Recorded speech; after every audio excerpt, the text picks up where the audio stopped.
that we supposedly fought, well, 240 years ago. So that's pretty wild stuff, I guess, when you get into that. And I guess maybe we're going to talk about this tonight too. With I'm bringing on a guest named Mike Gaddy. He's one of the fellow hosts here in Revolution Radio.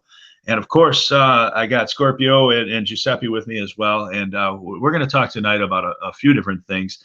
I originally wanted to talk about the sovereign debt and bond creation of personal bonds, not only as a maritime insurance thing through like Venice and Genoa, but also something that comes into London and becomes what we're seeing now in terms of what I say the shakedown systems, whether it's the carbon tax, the insurance racket, all these mafia tactics that the government seems to have taken over and basically perfected for these bankers. And this is really the crucial facet of departmentalized infrastructures. And this economic system produces no goods. This growth model that put this Leviathan into place after it's been achieved has now been absolutely flipped into an inversion. And it's not even a growth model anymore. It's about sustainable development. And that, of course, means either sustaining the amount of production of goods and most importantly, reducing the amount of population. So I doubt these robber baron billionaires that have spent thousands of years accumulating this plunder to put this technocratic control system over us are going to choose themselves for this volunteer basis. And I would bet that the common man is not going to willingly or knowingly volunteer for these terms themselves. So then we get what they produce with propaganda, Hollywood, mainstream media, and even nudge teams or social engineering tactics, as we're seeing on social media and other things like this. You're seeing all these measures being brought in, and it's a military operation, and it's almost like an opera where there's different pieces in the concerto that are there to play certain notes at certain times. And this reminds me of a quote that Joe Walsh told me when they were waiting to play down in Florida. He said, sometimes it's not in the notes that you play, it's in the notes that you don't play. And that stuck with me because I really am looking at this whole thing, this Trump anti-Trump phenomenon, this mask anti-mask, this vax anti-vax, this COVID anti-COVID thing. It's all part of the departmentalized divide and conquer. And of course, these people don't leave anything to chance, just like they did with the Protestant Reformations through Christianity. After they pretty much exhausted their credibility within the Vatican and exhausted its financial credibility, it basically ran the Reformation and the Revolution through Augsburg and Switzerland and through these Calvinist Anglican offshoots. So really, they use these dynamics to take the disaffected sentiment of the people and to harness it for their own enrichment and through their own mercantile commerce exchange. And in many cases, this is where they start the slave trade with these companies out of London. Most of these are maritime insurance companies charters that are developed, and it's done with the collective wealth of the people, where the speculation is the enticement, where greed is the way that they bring the common man to not only investing into these things, but to also assuming the risk on these speculations in most cases, so that it's other people's money that they're conquering the frontier or mining, in third world countries with. And I think they're doing the same thing here with this COVID thing, or any Gollum enterprise that they create, where they fund it with the people that are being victimized by it. And here we are financing, if not mortgaging, our own chains and dealing with this, all the heartaches, all the difficulties, all the stress, all the anxiety, all the onus of production, all the inflation on the price of goods, or the deflation or stagflation in our wages, and all the austerity bootstrap sentimentality from our selected officials who are supposedly elected into Congress. They bear a 5% approval rating roughly, and yet have a 95% reelection rate, as Tim Kelly pointed out. I think that's some interesting stuff to think about. And it's almost like they use the mainstream media to lend the the sentiments, or to create or project, I should say, the consensus or the perception management onto the multitudes through these measures. So in other words, they're telling people that everybody's outraged that these people are vandalizing Congress. And I agree with what Tim and Joe Atwell were saying about I bet every American's laughing about this, because if anything, these guys need an inside fastball from time to time to know that the person on the mound is not screwing around. and to know at any time they could get beamed just like anyone else in the lineup. And that's the thing. These guys are removed from the game in terms of recourse and restitution, and that's what I always talk about with risk transfer. They put themselves in such ivory towers that not only can they censor anybody that questions them, they can pretty much do whatever they want in terms of legal recourse. And you're seeing this with the vaccine and just about every war that's waged. I'm getting a voice in the background. Giuseppe, is that you or something? Anyways, all right. Sorry about that. All right, I'm going to bring you guys in, bring these guys in here and see how this goes. I know it sounds like it's having a little bit of a difficulty here. Giuseppe, Dave, you guys want to come in? And good to hear your show, man. Keep it ripping, baby. Yeah, I was trying. I didn't know. I was getting like a choppy feedback. I didn't know if you guys were trying to talk in or whatever, so I didn't want to cut you off if you were getting in there or whatever. But I wouldn't cut off your intro, man. Come on. Well, no, I didn't know, but it would sound like a.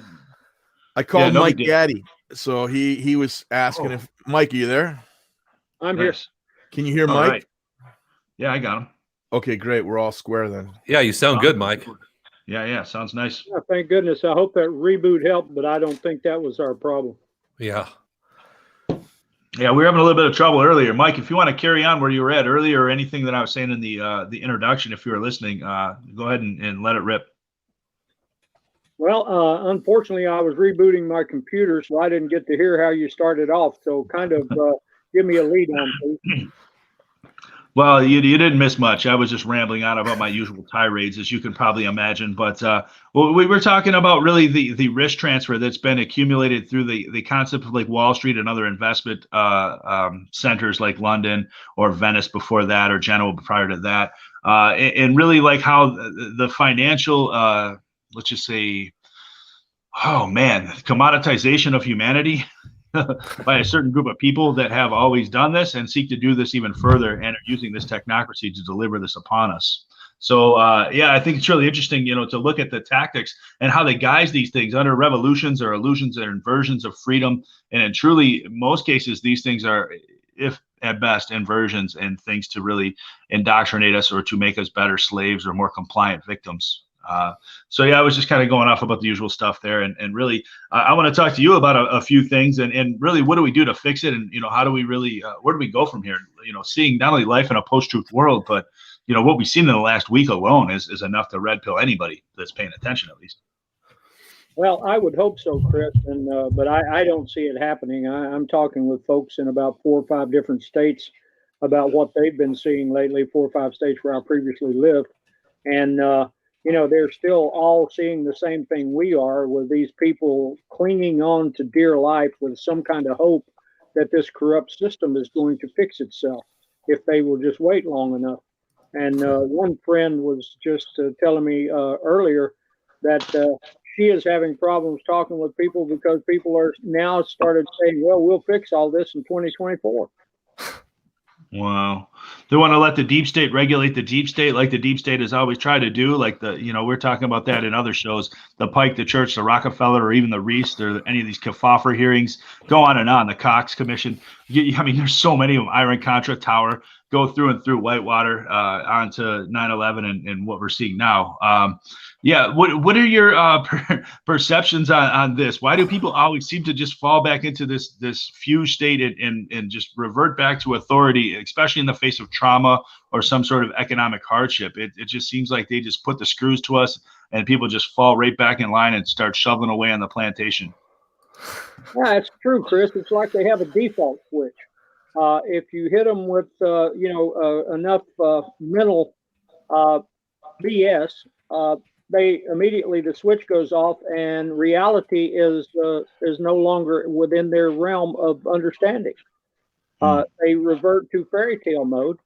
And years ago, and I hate to bring in anything along the religious side of this, but I had a lot of problems trying to figure this out for a couple of decades until I read Isaiah and the Remnant, and I believe that, and by Albert J. Nock, and I believe that probably gave me as much insight into what is going on as anything ever has.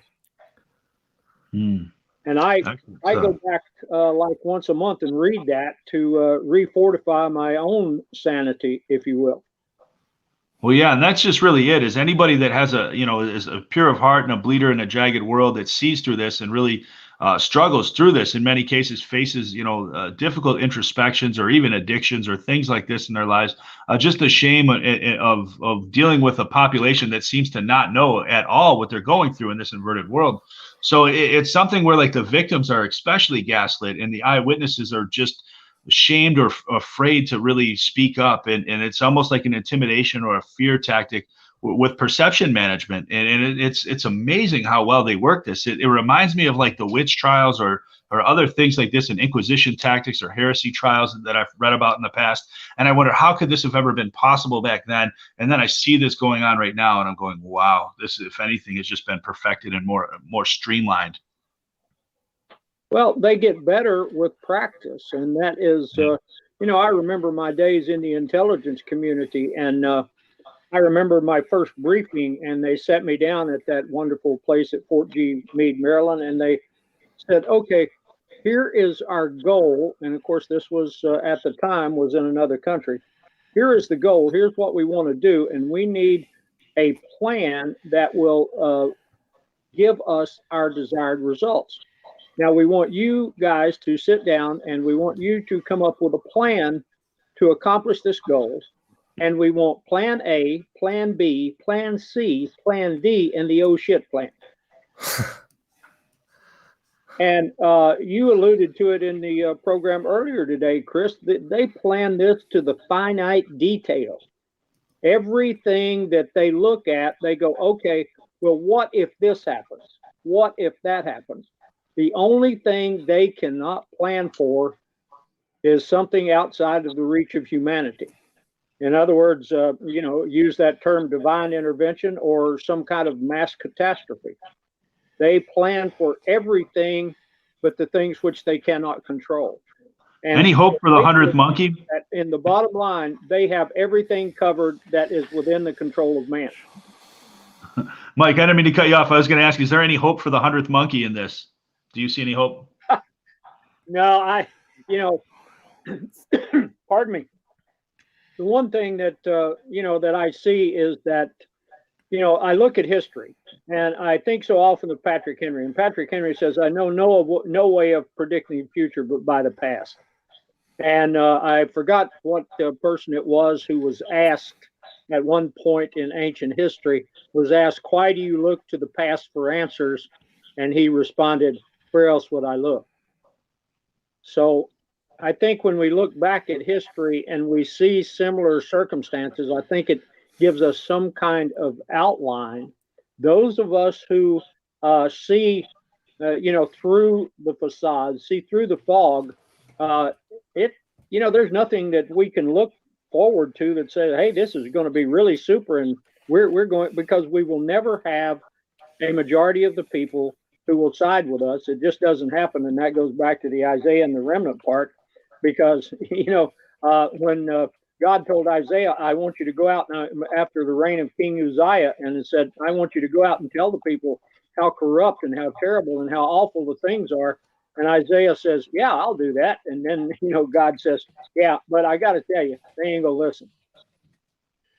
So that, to me, at least I realize when we try to bring up rock solid facts like you do, Giuseppe does, Dave does, on a regular basis, when you show the rock solid stuff to people and they look at it and go, nah, I don't want that. So at least now I understand that. I understand it's almost like there's a divergent reality that's coming on, and it's almost being influenced by social media, where certain people are being targeted by their political demographics or maybe even their belief structures, possibly by these intelligence agencies, to really gear in some sort of a structured belief structure, or to assemble an infrastructure of like-minded people through online connections, whether they're real or not, and to put them into this, not only this engineering of reality, but even mobilizing people that normally wouldn't be traditionally motivated towards certain causes under different pretenses or based on half-truths or things of this nature. I'm seeing it between the left and right and the R&D and the way they're trying to gear us into some sort of collision, between the two polarized options. What are your thoughts on some of these things? Am I sounding crazy here? No, and that's right down the middle of the highway as far as I'm concerned. But I believe that we have to look at 100+ years of Marxist indoctrination in our school system. And what happens in that, and I saw it happening years ago. My wife was a teacher for 30 years, and she used to come home. We used to talk about it together, that it was all of the logical reasoning has been bred out of America. Everything is emotion. That is why once they went to 24-hour news channels, I made the statement back then, we're done. Because if people can sit and listen to indoctrination 24 hours a day, I mean, I noticed even going into a fast food restaurant, they've got up those little monitors. What's on the monitor? CNN. You have a constant flow of information, and studying, going back to remembering my PSYOP studies back in the early 80s, it was the all these psychiatrists and psychologists would come in and they would explain that you can tell people something over and over and over and over and over again, and whether they consciously accept it or not, their mind has accepted it because it becomes common. It becomes the thing that they've heard so many times. And so if you hear it a multitude of times, it automatically becomes the truth and your baseline for reasoning. Interesting. Hey, Mike, you brought up some interesting comments there, and I really think that there's a close relationship between the American Psychiatric Association and the CIA in terms of these developments, and whether it's in the MK Ultra programs or some of the things we saw with the War of Terror and the torture and the rendition in black sites, some of these things, even with mass hypnosis or using propaganda and media power suggestion, like you're mentioning, other things like this. Great points. I also want to point out that you brought up the Russian Revolution, so I'm going to go on this path a little bit. I will say that Kerensky was on one side of this thing and Lenin was on the other with Trotsky, right? And both of them, the Bolsheviks and the Mensheviks, were offerings that were brought in to control the youth or to hijack the outrage of the youth that had gone through a series of war-torn decades in Russia. So ultimately what they were doing was destabilizing them with wars from Japan and other proxies, and then weakening the country from within, depleting their resources, their finances. And then this foreign money comes in out of nowhere from New York and London and Frankfurt and starts, bringing things in. I have to say that Kerensky was one of the trainers of Lenin. His father was a teacher that trained many of these kids. So you talk about like childhood conditioning and like authority and like even like the concept of royalty and rearing kings, or maybe some of the stuff you're seeing with like the Pizzagate and these operatives. They're almost like controlled or traumatized when they're kids to turn them into better psychopaths. And I almost think they're doing something to our kids that are even not part of the grips of this thing fully, but just onlookers of this COVID hoax and the way they're conditioning and slave training these kids. It's really amazing to see the way they're breaking their spirit and taking everything out of them that's human in terms of childhood and replacing it with this. What are your thoughts on some of these concepts? And if you want to take it anywhere you want from there, please go ahead. Well, exactly, Chris. That's very well stated. I look at that so often to look at how you actually do the mind control aspects. And, the MK Ultra, when finally Congress got enough pressure that they called in the CIA and asked for the MK Ultra files, we find out that the great majority of them were shredded and were disposed of. And, there was the old philosophy at the No Such Agency of, that's burn bag material. So that was the code word for, hey, that disappears. Nobody will ever see that beyond this point. And I think back to several events in history. Like number one is most people will not accept the fact that the very beginning of this country in 1787 actually happened in 1781 when this country was taken over by the bankers. The bankers controlled the people who went to the Constitutional Convention. And the majority of the people, especially from several of the big states who were at the Constitutional Convention, those delegates were all debtors. They were all owed money. They had money coming in loans that had been manipulated through Robert and Gouverneur Morris in 1781 when they created the Bank of North America. And they had millions and millions of dollars coming, and they get to sit down and write a new constitution. That is just absolutely incredible. You can point to a lot of things. Another pivotal point in American history, I think, was the invasion. I use that term not as a military invasion, but as a mental invasion of the United States with the 1848 socialists out of Europe. And when they came in, it is amazing how many of those people ended up in the Abraham Lincoln administration, especially Charles A. Dana, who was a very close friend of Karl Marx. And at the same time, Karl Marx was writing editorials for the New York newspapers. Karl Marx wrote more editorials for the newspaper there than did anyone. And they were regular reading of Lincoln. And as I said, I mentioned before Charles A. Dana, but Lincoln had at least 4 generals in his army who were not American citizens, who were Marxists. And we skip right over that in our history. No one wants to talk about that. And people don't want to talk about the fact that the Republican Party was founded by European socialists. So we ignore so much of our history to look at where all of these foundations, these underpinnings began over 200 years ago. And now we're seeing the fruit of the monster. Wow, Mike, I was going to ask you, I'm looking into like the birth of the Republican Party, and it seems to like transcend from like the Whigs, the Know Nothings, the Free Soils, and a couple other like what even goes into like what they call radical Republicans during the Civil War, which are led by the Boston Brahmin type, you know, the Charles Sumner type that were, I don't know if you're familiar with Charles Sumner and what happened to him on the Senate floor when Brooks pretty much beat him down with a cane. Yeah, that's true. Well, we'll get back. Yeah, we'll get back to this.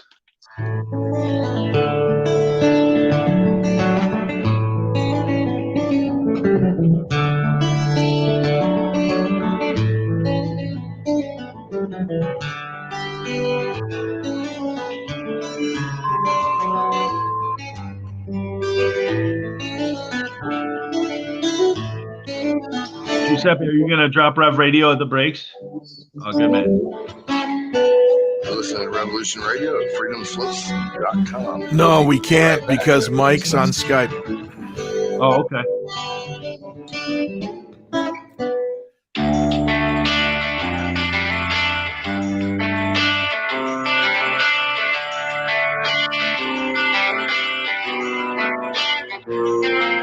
This is Thomas, a.k.a. a Mad Painter. I'd like you to join me Monday nights, 10 p.m. Eastern Standard Time for Open Canvas. Don't forget to bring an open mind. Yes, folks, that's right. Bring an open mind to an open canvas. Again, that is Monday nights, 10 p.m. Eastern. UFOs to government corruption. This is Revolution Radio, freedomslips.com. You don't need to expect us. We're already here.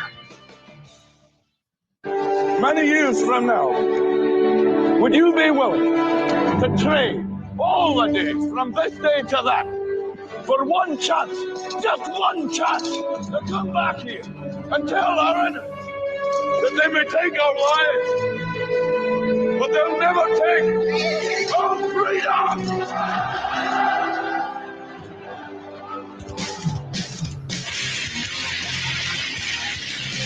The future is uncertain. I know this. Death is inevitable. I know this. But one thing is certain, as free men, it is our right to live unencumbered and in peace. And those times are quickly drawing to an end.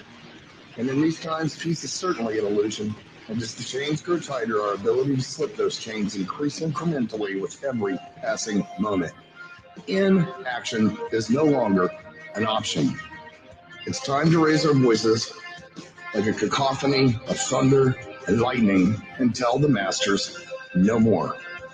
And this is Nighthawk, and I say, for myself, no more. Revolution Radio, freedomslips.com, because the freedom is slipping away.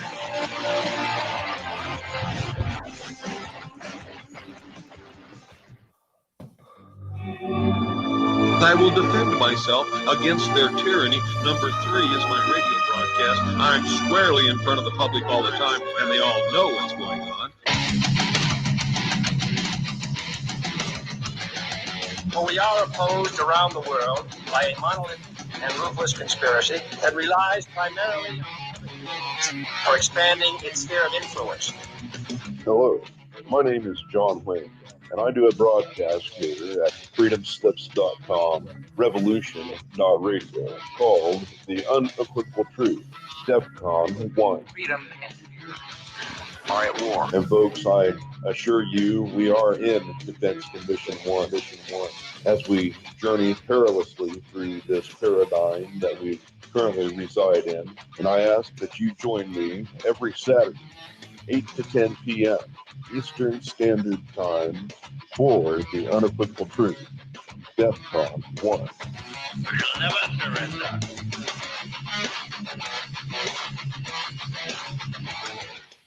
The opinions expressed on this radio station, its programs, and its website by the hosts, guests, and call-in listeners or chatters are solely the opinions of the original source who expressed them. They do not necessarily represent the opinions of Revolution Radio and freedomslips.com, its staff, or affiliates. You're listening to Revolution Radio, freedomslips.com, 100% listener-supported radio, and now we return you to your host.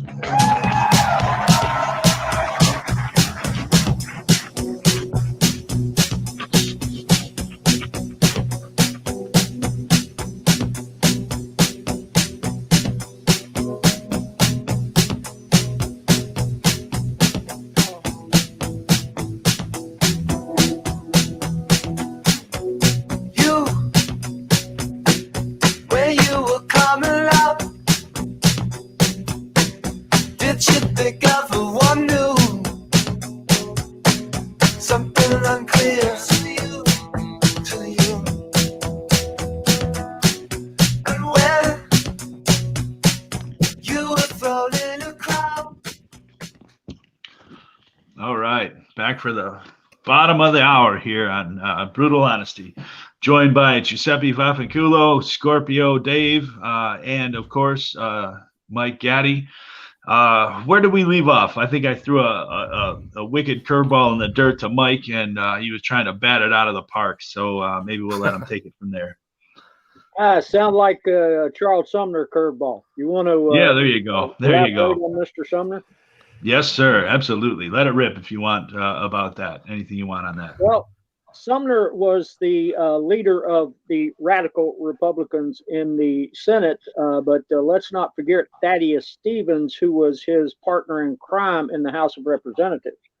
And both of those were dyed-in-the-wool socialists. I mean, there's no doubt about that, the way that they approached almost everything they did.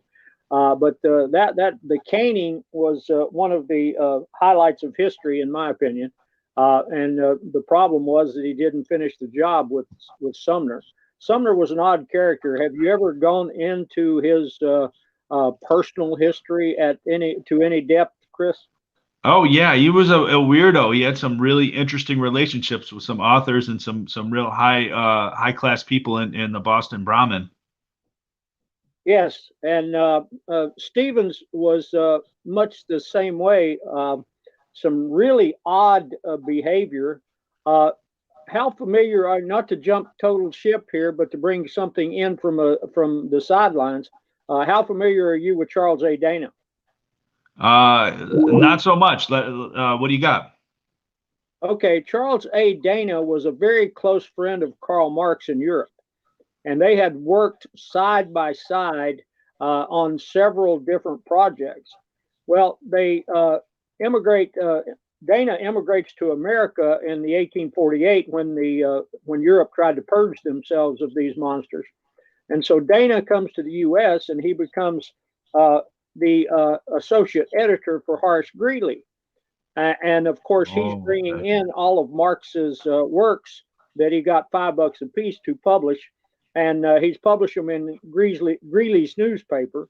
And of course, as I said before, there's good evidence that those were the daily reading of Abraham Lincoln. And, Greeley mentored a lot of people too, didn't he? Greeley mentored a lot of people. I'm sorry, Chris. Oh, I'm sorry to cut you off. I was just saying Greeley mentored a lot of people in terms of like newspapers and like periodicals and developing like social engineering of this socialism. And I'll just add that Greeley was a longtime Bohemian Club member as well. Yes, correct, Dave. Exactly.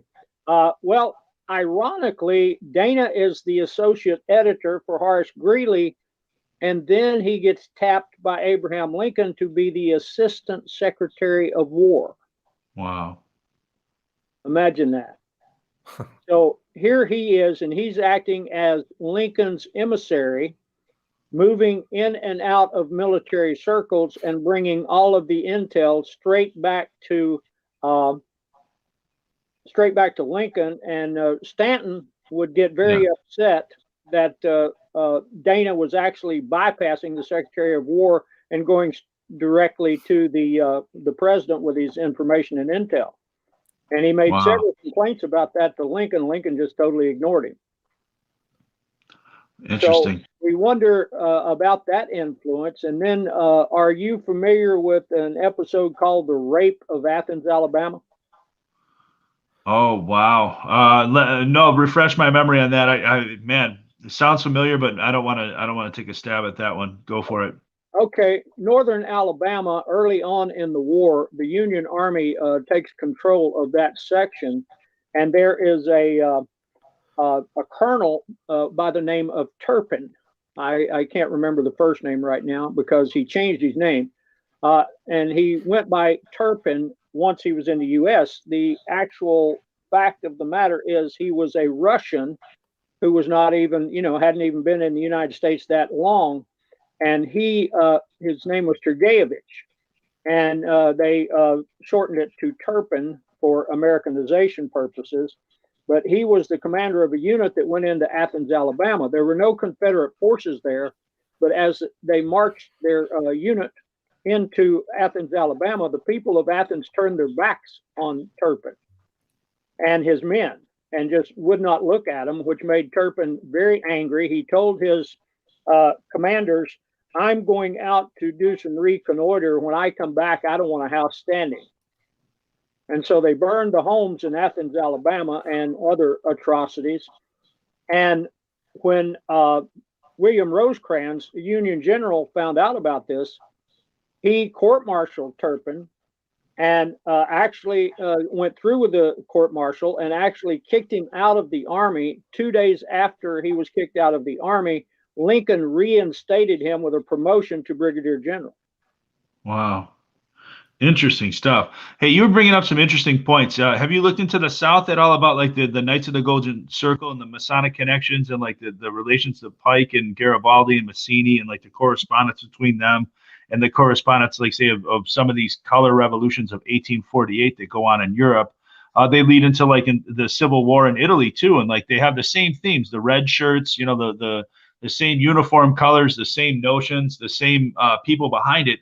And it seems like Rothschild has agents on both sides of this, on the North and the South, whether you're talking like Belmont or Judah Benjamin or people like that. So there's some interesting stuff that's going on here in terms of like creating this dynamic and playing both sides of the population against each other in a war economy. So I think they're trying to do something like that now too as well, and maybe not under the same dividing tactics, but similar notions. What are your thoughts?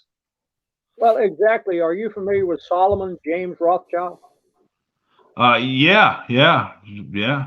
Okay. Solomon James Rothschild was traveling in 1858, 59, 60. He was traveling around the United States, both North and South. And he wrote a series of 13 letters back to his uncle in France. And I have all 13 of those letters if any of you would be interested in reading them, because they're very enlightening. And they aren't commonly found anymore. And you can see the lead up and the fact that they are working on both sides to create. And then if we get into some very unusual circumstances, we have Harriet Beecher Stowe and Uncle Tom's Cabin, which was produced by the bankers. They put the money behind it. And there's no way back in those days, a book might sell, 300-400 copies, and that was it. But there were thousands upon thousands of Uncle Tom's Cabin produced all over the North, and it was very specific for the purpose. the other thing was the Dred Scott issue. And if you look at the case of Dred Scott v. Sanford in 1857, which was probably the turning point that led to the Civil War, there are a lot of questions because the courts in Missouri had found Dred Scott to be free. And he had taken his case to a southern, and Missouri was considered southern at the time. And he took his case there and was free. And then, of course, it is appealed to the Missouri Supreme Court, where the Missouri Supreme Court does some crazy things and then says he's a slave again. And so then over the course of 11 years, with, you know, how much money are people going to spend on both sides of this issue? And where did Dred Scott get that kind of money to take that case all the way to the Supreme Court? And because if he would have had that kind of money, he could have bought his freedom. Wow. It would have been very simple.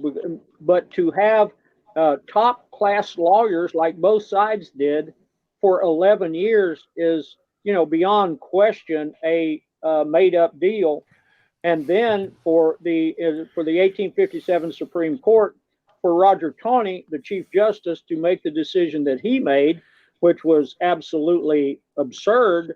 But the only way that they could say that Dred Scott was still a slave was to say that the Missouri Compromise was unconstitutional. Yeah, and Mike, you know what I find so fascinating? The bankers throughout Uncle Tom's Cabin and Dred Scott v. Sanford, you're just not paying attention. Go on, Dave. Oh, I didn't mean to step on you. And Mike, what I find so fascinating about your discourse of the Dred Scott case is the strong implication that this whole thing was somehow a scripted event and a created event for the media to run wild with, and then thus manipulate society and the future. Well, that is exactly true. And let's not forget, after an 11-year court battle, weeks after the Supreme Court said that Dred Scott was a slave, the people who had fought for 11 years to keep him a slave gave him his freedom. So none of this makes any sense whatsoever, but stop and think about something. Dred Scott being declared a slave and slavery being codified by the U.S. Supreme Court gave the South. Now, people will go after the South these days and say, well, they mentioned slavery in their secession document. Of course they did, because the Supreme Court had just told them it was constitutional. So they gave the South legal grounds to stand on for secession.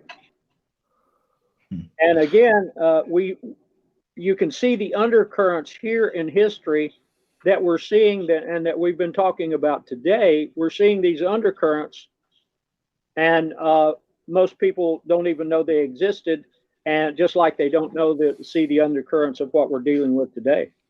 Hey, Mike, I think these are some great points. I'd almost like to point out at the end of World War II, like when they started to figure out that the financiers in America were behind both sides of this, and that they were playing all civilizations against the ends against the middle. They kind of pivoted this whole concept of like the Red Scare and the Jewish spies and the atomic blackmail. They pivoted that whole focus into the civil rights movement and weaponizing that in the way that they did with the Jim Crow journalism again after World War I in a very similar manner. And again, even after the Civil War, if you truly think about it as well. So arguably they put these type of historic, I don't want to say contempts, because it's not like, most of the people that bear the collective punishment or the collective guilt in terms of political capital are certainly not the ones that victimize the people that are seeking this type of restitution, we'll say. So it's kind of an elaborate game where the people that started the system, created the plantation business model, ran the merchant ships, somehow of a sudden step aside and start this whole anti-slavery thing and lead it with a fervor. So it's kind of interesting to see how they really turn into like bullfighters with this type of thing and turn like a ticker or an angry mob into a ticker tape parade celebration, historically speaking. So I think it's kind of interesting to point some of these things out. What are your thoughts on that?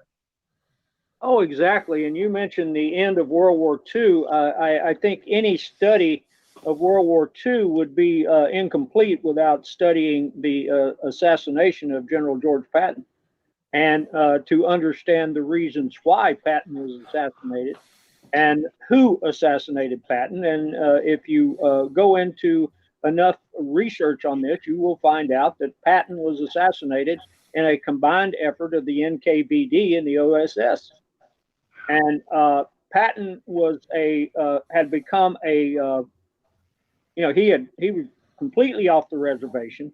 He had gone directly to Eisenhower, and this is documented. It's in the Library of Congress and the archives as well. He approached Dwight Eisenhower on a train platform and went absolutely nuts that the Russians coming to Berlin, and of course Eisenhower had stopped Patton to allow the Russians to take Berlin. And so they take Berlin, and on their way to Berlin, they free 28,000 American POWs. Well, they release 4,300 and something POWs, and then they put 23,000 of them on a train and take them to Siberia. Patton's people told him about this, and so he approached Eisenhower on a train platform, and the discussion turns quite heated with a lot of screaming. And Patton says to, and again, this is all documented. Patton says to Eisenhower, "Well, look, I tell you what, I'm going to do. I'm going back to my province. If you're not going to do anything, I'm going back to my province. I'm going to get the people that I have, the German soldiers that I know about, and I'm going to put them in American uniforms, and I'm going to go get our men back." 3 days later, Patton's in the hospital. 3 days after that, Patton dies. Also, the other thing that is of great interest is that Patton wrote to his wife and said, I'm quitting the Army. I am not going to retire. I am quitting because I'm going to explore the fraud that led to over 100,000 American deaths. And he was referring back to Falaise Gap. And that's when Eisenhower was rushing toward Falaise Gap to completely encircle the Nazi army in France. And Patton took his diesel fuel. Eisenhower took Patton's diesel fuel and took his armament, took his supplies. And for 2 days, Patton evidently saw what he was about to do, and Patton keeps sending the message back to Eisenhower, garbled, garbled, garbled. Well, he finally just pulls all of his equipment and his ammo, and Patton has to stop less than a kilometer away from completely encircling the German army. Well, the German army escaped through Falaise Gap, and then we end up with the Battle of Bulge, where we lose 80-some thousand people. Patton was about to expose that too. Now, the bankers were behind that. We know that they did not want that war to be over. They wanted it to last as long as they could because they make so much money at war. No doubt. And you know that the both sides were controlled because they pulled Hitler back at Dunkirk, where he could have just ended it in the early 41, and took out the British army in an instant. There's some other things that I think they really tried to draw in after the war, that Morgenthau plan, and Patton was pretty pissed about that because he saw not only German citizens dying, but he's seen, how many American lives have been spent to just pretty much turn into what the Nazis supposedly were doing. And arguably speaking, I think he knew about how the Allied forces, in terms of the Russians and the Brits, exaggerated the nature of what was going on too there as well to try to justify not only the Nuremberg trials, but the political capital behind creating Israel, the United Nations, the World Bank, all these institutions that they pretty much control the world by now. And you're seeing a thing back then with the media doing the same thing that they're doing now, except now it has a little bit more grip in terms of like FANGs or Google, YouTube, Twitter. These guys are the janitors for this cabal, and arguably speaking, this is like the equivalent of a Nazi book burning rally, because it's probably far worse than that, because it's something that people don't even see the smoke or the fire from. So it's not like a Sandy Berger thing where, they're smuggling things out of the National Archives or things like this, or a book burning. This is something entirely more duplicitous, in my opinion. What are your thoughts? Oh, I couldn't agree more. I was just going to ask you, are you familiar with the Rhine Meadows? Enlighten me. What do you mean? Talking about World War II? Okay, at the end of World War II, Rhine Meadows. Oh, okay. Yeah. Okay, what happened is that we, the U.S., put hundreds of thousands of surrendered German soldiers in outdoor camps with no protection from the weather or anything else. Many of them died, from lack of food or other, and we've kept that from everyone too. And of course, Eisenhower was behind that. So we basically massacred a lot of soldiers after they had surrendered in Germany, and we did it under a cover. And it's now, if you can research it, and it's actually called the Rhine Meadows. There was a gentleman who was a guard there who was converted to Christianity because of what he saw of the country doing, and he wrote a book about it after the war. Of course, it got no publication, but it's pretty well documented about what actually took place. So to think that America has always worn the white hat is an absolute absurdity. Well, and this was like an intentional thing by Morgenthau and some of these other guys, from what I heard, was to not only keep them there, but to starve them, in many cases to turn out the women, the joy divisions, things like this. There's some interesting stuff that came out of that. And it's certainly about punishing the German people, I'd say, after Hitler mobilized them and sent them into certain doom after the Battle of the Bulge. So, I think that really, my theory on this, I don't know if you ever heard my theory on Hitler, is that he was a bastard son of George V, and that he was a Masonic insider, and these Masons ran all sides of this war, because you don't really hear about like Russia or you hear about Hitler invading Poland, but not Russia on the same day. You don't hear anything about like Dunkirk or any of the tactical quote unquote blunders that Hitler makes. These are, how many times did he reach out for peace with Rudolf Hess, or even the Duke of Kent, or some of these other connections with Winston Houston, Stuart Chamberlain, and some of these other guys like Klodgemar, Horace Greeley Schacht, or some of the financiers through the Bank of International Settlements. Montague Norman's another connection to the British Crown. There's a lot of stuff that gets overlooked in terms of this. They just really don't want to see the forest through the trees. And it's almost like the Trump phenomenon, where they make Hitler a hero or a bad guy, depending on which side of the scope they look at the war. And really, I think the fanatic gets lost in the fog of war in these perceptions. What are your thoughts on this? And how much effort do you think they've made to really muck these waters in terms of like, CIA or stringers putting a favorable narrative out for these robber barons that have been behind both sides of these wars? It's incredible, Chris. It absolutely is. I mean, you mentioned the bastard children. We have to look no farther than Bill Clinton there, who was obviously a Rockefeller. And we have to understand, if you're going to really be able to comprehend all of these actions, you have to see how far ahead these people act and how far ahead they plan. That's why in 2016, when Trump became the populist, the guy coming out, the first thing that popped into my head was 1989. 1989, Trump is saved from total bankruptcy by who else but the Rothschild bankers in New York. Yeah. You think they're not going to use him down the road? Let's look at Obama. Look at his CIA connections. We look at the when the media picks a candidate. We think that people actually vote and pick candidates. The media picks the candidates. They pick two you get to choose from. And stop and remember, in 1999, at the end of the Clinton era, the media right off the bat declared George W. Bush the top runner for the presidency. And again, we go back to that mind deal. You just keep mentioning something over and over and over and over again. And look at I'm sure you're aware of it. Look at the history of the Bush family. We go back to Prescott Bush and, Brown Brothers Harriman, and going back to look to their connections with Russia, and look at Allen Dulles and his connection, Germany, and look at Allen Dulles and his connections as well. And then Allen Dulles pulls Operation Paperclip and brings Nazis into the U.S. intelligence operation. So, these bastard sons are a dime a dozen. And, the thing about it is, with all of the background and stuff, we look and say, well, okay, where did Obama come from? I mean, he came from out of nowhere, and then he wins a senatorial election against Alan Keyes in Illinois. And this was just a few years after. the 9/11, and he has an Arab name, and he's elected president of the U.S. Some of these things are incomprehensible. I hope I answered your question. Oh yeah, no, that's good stuff, man. I appreciate the insights of others that are looking at this and paying attention. Dave or Giuseppe, you guys want to jump in before we hit the break?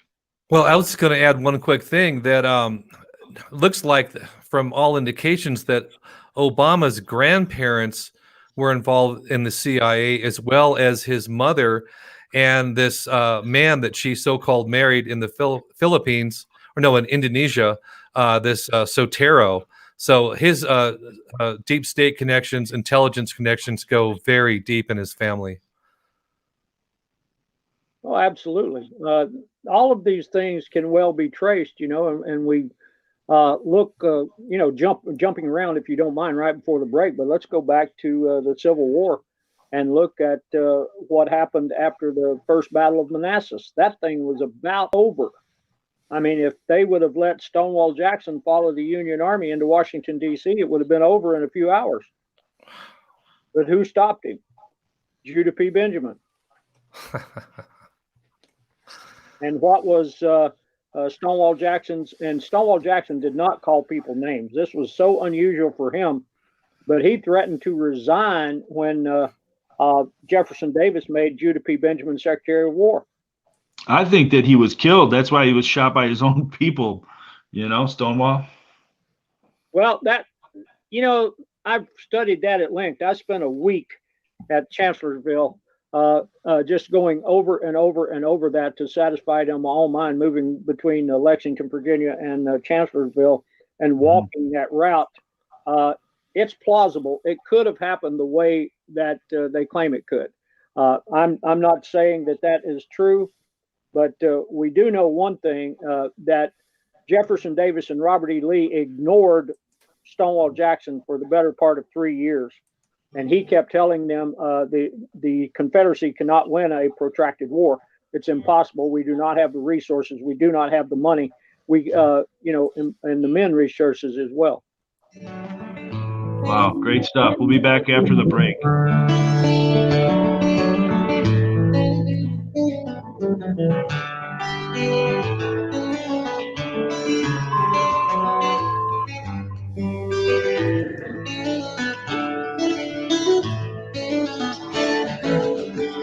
So you guys got anything you want to talk about? I feel like we're kind of just going down some rabbit holes. If you guys want to jump in or talk about anything else, we'll be right back. Second hour's all up in the air. Oh yeah, just bring us on when you're ready, man. We're ready to roll, man. Yeah, no, that's cool. You guys jump in too if there's anything you got, man. Feel free. No, great interview, Chris. Excellent. This is great stuff. Oh, cool. Good, man. Enter into a world unseen on Raven Star's Witching Hour. You will encounter eclectic topics from the realm of spirit brought into our matrix of truth. With your host, the Solaris Blue Raven. Solaris will bring you an array of unique guests covering topics from ghostly spirits to amazing anomalies, covert technology, UFOs, and shadowy global events. And that's right here at Revolution Radio, freedomslips.com, Saturdays, midnight till 2 a.m. Eastern Time. Revolution Radio, where information never sleeps. Let the magic rise.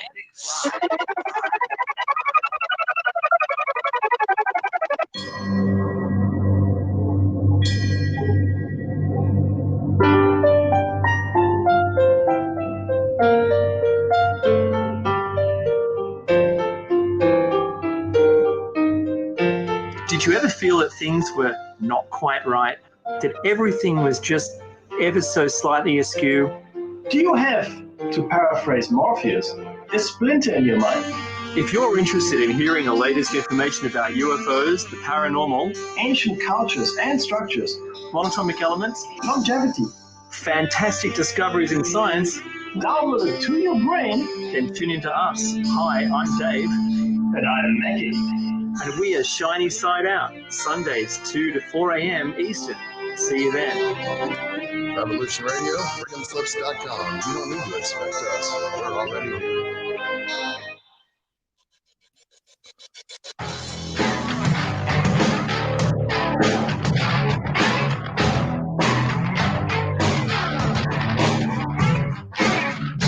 Management would like to take a moment to thank the listeners and hosts for all their support that has made Revolution Radio one of the biggest platforms for free speech in an ever-growing dark world of censorship.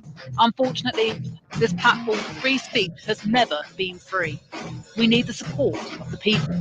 It is the people like you, yes, you, that keeps the station in the front lines of the battle against tyranny and oppression. Please help support Revolution Radio so free speech will not be silenced in a world that seems to be going deaf to the real truth. With your support, we will be able to become an even bigger pillar of light in a dark world. Revolution Radio, freedomslips.com, the #1 listener-supported radio station on the planet. Revolution Radio.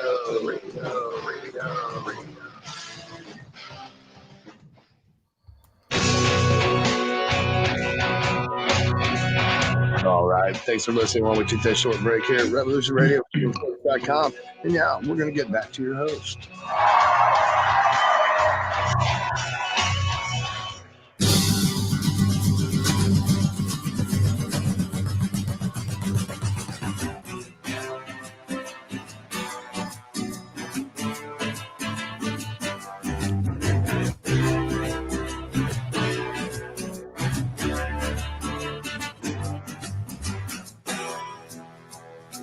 Picture yourself in a living room, your pipe and slippers set out for you.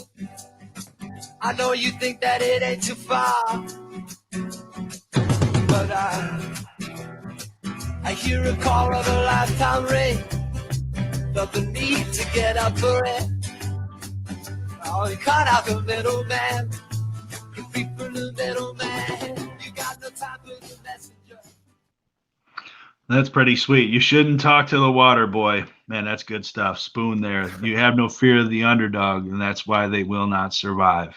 Great stuff. We're back for the second hour of Brutal Honesty. And while that song really it hits me right in the feels, because I feel that this 1% that has really thought that they are God's chosen, self-appointed God's chosen people that have decided to put themselves in pinnacle positions to decide the value of everyone's lives, who lives, who dies, who's right, who's wrong, who's allowed to understand their culture, who's allowed to be severed from it and reconditioned towards achieving goals that are not their own, living some other fool's dreams, and then inverting those that really question this and those that really have the fortitude to stand and resist this, trying to break their spirit, trying to crush them, trying to steer them towards different sort of mobilized efforts that are not their own. So I've seen a lot of stuff in this world in my short 45 years around here.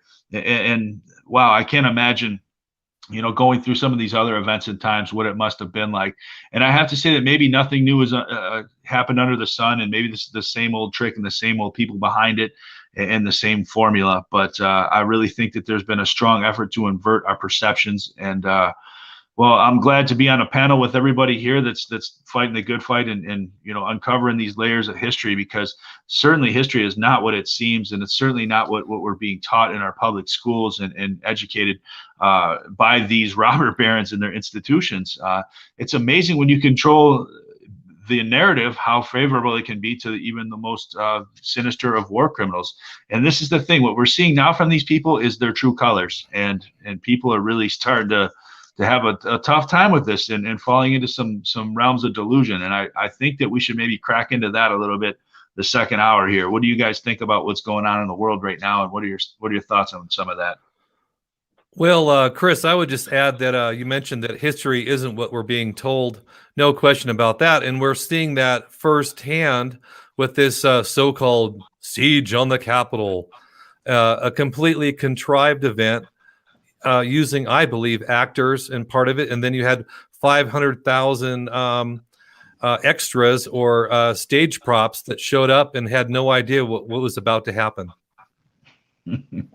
Well, there's a lot of legitimate people out there supporting Trump or fighting against election fraud, and rightfully so, and great on them for being out there. More power to you. Don't let this discourage you. What I'm saying though is not only they, but us and everybody else that sees through this really has to stand up and not only back our perceptions, but put an end to this, so that they don't keep thinking they can keep bullshitting us and keep doubling down on this. This is the thing, like, we're fostering this type of delusion, and it's almost like a narcissistic or an addicted type of authoritarian personality that is really telling us anything that they think we want to hear to just keep the gyro going. And that's really, something that we've gone through the measures, the hardship, the rock bottoms for the most part. They've tried to put the screws to us, and I figure, it's probably about good time that we really start to forge alternatives that are not reliant on their infrastructures or their business models or their growth models or their war models or things like this. I think that really we got to start focusing our energy towards things that are beneficial to us and stop wasting our energy on these theatrics that are there to just drain our spirit. So, Giuseppe, you haven't jumped in a while. You want to jump in and add some sense to this madness? Well, I was just looking at a picture of Obama's white mother naked squatting on a beer bottle for a black audience. That's interesting. And also think back to the who started the NAACP. That fills in a little gap between the Civil War shenanigans and what have you. It used to be 15 of the 16 members of the National Association for the Advancement of Colored People were Jews, and there was one mulatto on it, and that the Jews ran that up until the 60s or beyond. Sounds like BLM and Antifa, man. Like, you got white Jews fighting white Jews about black rights out in the streets, killing each other. Yep.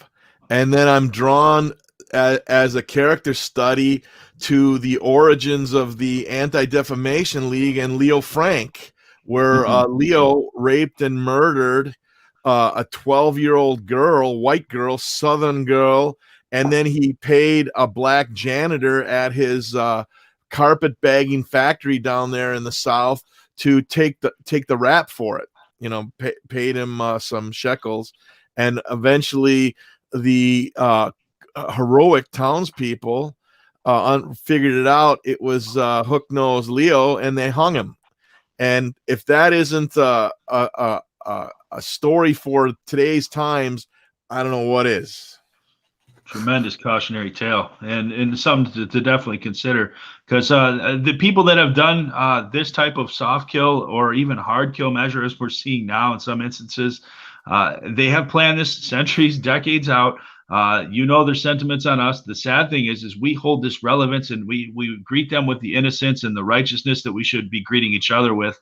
And yet sadly, we greet each other with the suspicion we should be greeting them with.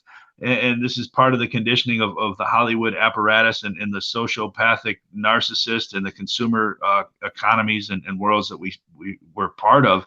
So really, at the core of things, you really got to look into these meta concepts, because these people have the audacity to piss in your pocket, tell you it's raining, look you in the eyes and sell you an umbrella, and with a straight face call you a liar when you call this out. So it is what it is. And keep in mind, it's not just the mass media.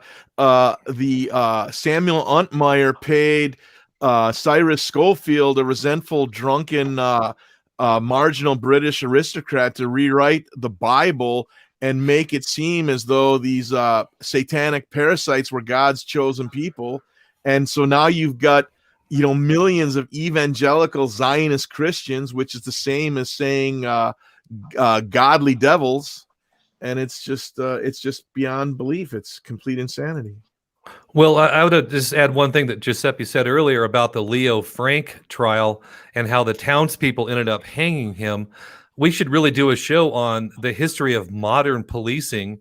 It hasn't been around as long as we thought, and they use this so-called vigilantism as like, oh, look at these vigilantes. They're crazy. It's horrible.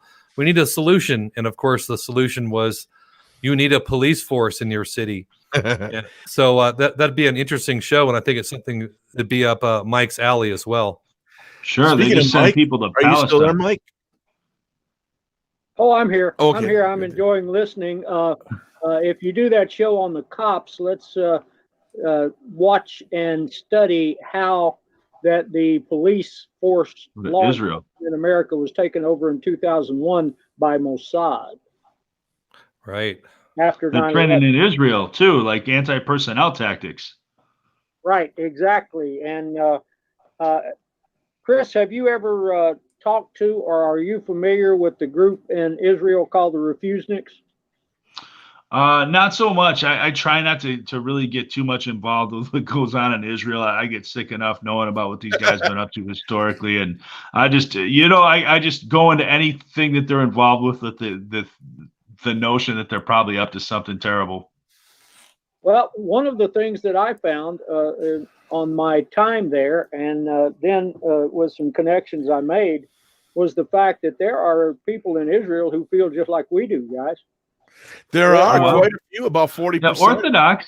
Yeah. There's some good Orthodox too that probably would probably be disgusted by the beast-like nature of their adherents, the people that bring their name through the mud. Even look at Rothschild, the way that they're doing these type of things. There's probably some Jews that are not involved with this that are taking a bad rap, would be my guess. But at this point in time, semantics are.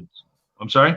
I was going to say that's exactly it. I mean, that dating back to the times of Sumeria and Canaan, and these satanic Talmudicists have been hiding behind the Judaic religion for millennia.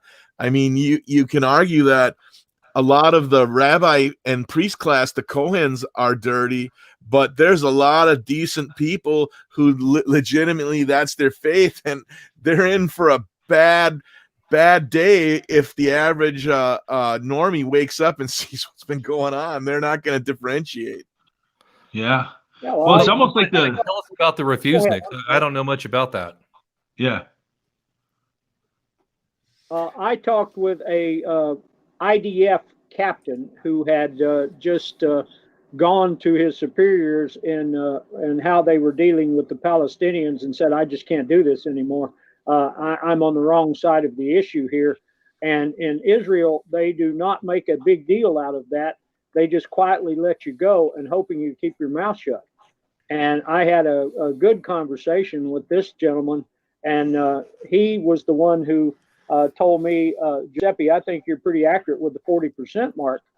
He was saying, hey, there's a lot of people over here in our country that feel exactly the same way you do. Yeah. And it just doesn't make the media because we all know who owns the media. Without question. I almost think that like in World War II was a purification of the European Jews so that they could really be the next generations be conditioned into this now this victimized mentality. That's almost like they purify them by these type of sacrificial hardships. And it's like a testament of their faith, like a blood atonement or things like this. You see this with any sort of like militant order, whether it's like the Jesuits or the Mormons or the society, the Jehovah's Witnesses, whatever, where they always like discipline these people by hierarchies of cruelty and things like this, getting them at a young age and condition them to this, embracing this authoritarianism and really, like I say, not trying to let people enjoy their own experience with life or with God or with, humans, but really to try to indoctrinate them to this inversion of what I feel all religions have been. And it's really, I think, infiltrated from within and created all along for this purpose to steer people into these situations where you're forced to choose between the lesser of two evils or the greater goods or the controlled opposition dialogue. And really, the common man has just had a war waged against them since day one,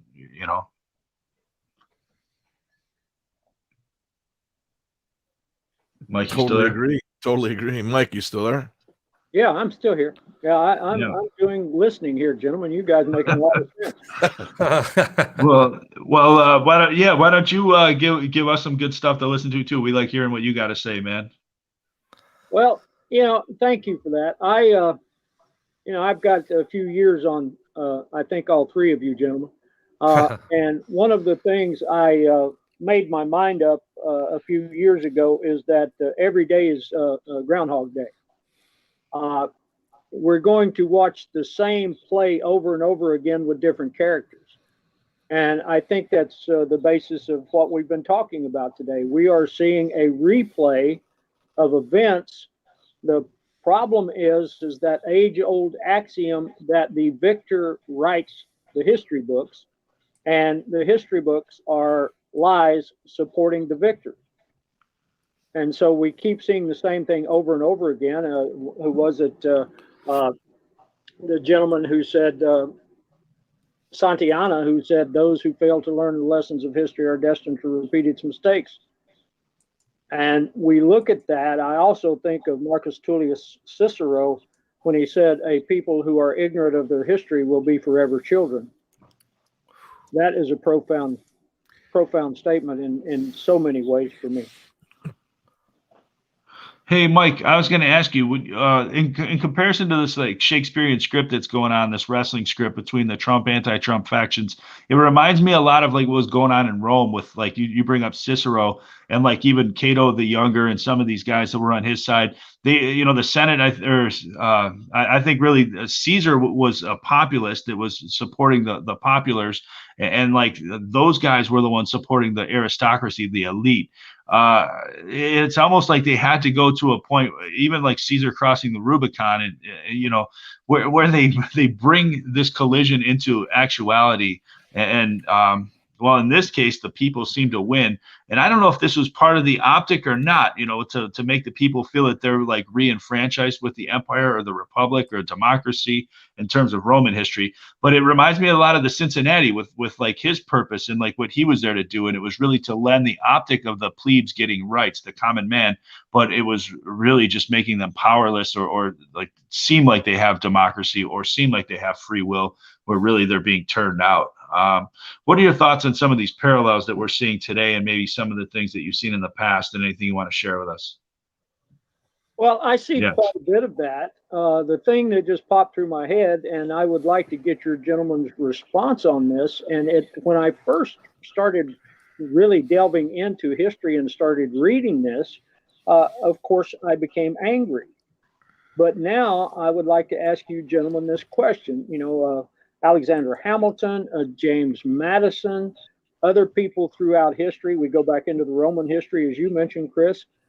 We look at so many times where the people in what we call the wealthy aristocracy made the comment that the people are unfit to govern themselves in the masses.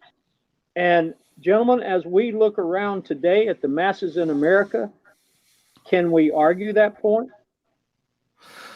Well, no, especially since we've had 60 or 70 years minimum, actually longer, of deliberately bad schooling by the public school system to create low IQ people who are unable to think rationally and just respond to stimulus through emotion. Good point. Well, that's a tough thing to say that the people are incapable of governing themselves, because, I would say that all four of us would classify ourselves as individualists. And if there's any collective to us, it is joining with friends and people who share our same feelings and our same sentiments, but we do not have to accept each other's lifestyle or anything else. It's just the fact that we're individuals. But looking at the masses and looking at their propensity for collectivism, are they really capable? Can you look today, do you think that the common, ordinary American can govern themselves? What do you think? Well, I think that there's certainly been a strong effort to distract us away from the responsibilities that are required for every citizen to really defend themselves adequately, not only from each other, but from their own government. I think that most of these enemies that really attack us or that put us in danger are from within. And in most cases, these people are traitors that uphold an oath that is hired to maybe the city of London or to whatever, instead of the Constitution or to the citizenry. So I think that there are some true-blooded patriots that believe the Constitution is a legitimate document and that we do have, democracy and freedom. And I think that is a big part of maintaining that theatric is to mobilize people by these rhetorics. Like I was saying, Aristotle talks about the three mobilization factors, the rhetoric factors: logos, pathos, or ethos.